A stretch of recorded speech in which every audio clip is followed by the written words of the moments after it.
I'm going one step beyond Boston, on a fast ferry to the past, to an historic port that was once the richest place in America and notorious for witchcraft trials, but only for a spell.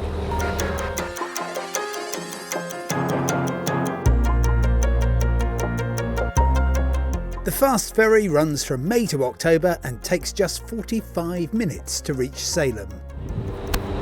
Would you believe there's even free Wi-Fi on board? It's magic! Thank you, Captain. I haven't just come here on a witch hunt. There's much more to Salem than that. But the mass hysteria that swept through the town in 1692 is a very important part of Salem's and America's history.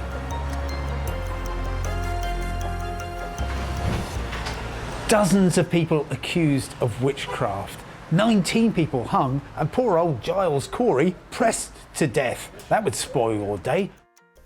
I squeezed in a chat with Stacey Tilney of the Salem Witch Museum. In early 1692, two young girls become inexplicably ill.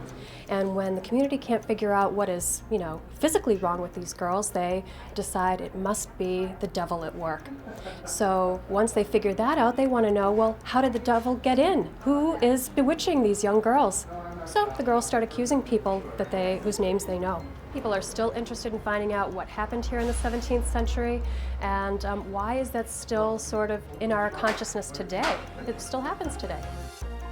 You can also visit the former home of Judge Jonathan Corwin, where some of the first accusations of witchcraft may have been made. The documents here speak of a less tolerant age. Salem first started profiting from the paranormal in the early 1970s when the TV series Bewitched filmed here. 21st century Salem has a thriving community of witches and half a dozen witchcraft shops. You can choose your favourite from Witch magazine. The story of Salem unfolds through the centuries. This is Chestnut Street, the very first planned street in America, laid out at the end of the 18th century, exactly 60 feet across and lined with beautiful New England mansions. The highlight of a visit to Salem is the Peabody Essex Museum, which tells the story of how a young America became connected with the rest of the world through remarkable voyages via the Cape of Good Hope or Cape Horn to the East Indies. This oceanic World Wide Web is celebrated at what's one of the most startling museums in America. To find out more about Salem's power and wealth, I talked to Dr. Dan Finnemore, the museum's curator of maritime art and history. The mariners were very self-aware. They knew exactly what the significance of their voyages was for America. Salem was a very prominent city. It had the most prominent custom house bringing in incredible wealth, and they recognized that these voyages would redefine who Americans were on the world stage, and they wanted to bring in representations of the outside world to Americans. If you've ever wondered what an 18th century house from the Yunwei province of China looks like, just come here to New England.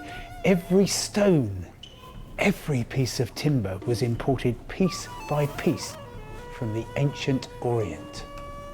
It's America's oldest museum in continuous operation. And after all that heavy-duty sightseeing, time for a light meal. All your seafood dreams come true down by Salem's waterside at Finn's. These perfectly presented dishes with fresh local seafood, oysters, tuna. If you'll excuse me, I have to start eating right now. Oyster, wasabi, vodka. Well, I don't think I need a crystal ball to predict that I'm going to be back in Salem soon. It's a wizard destination.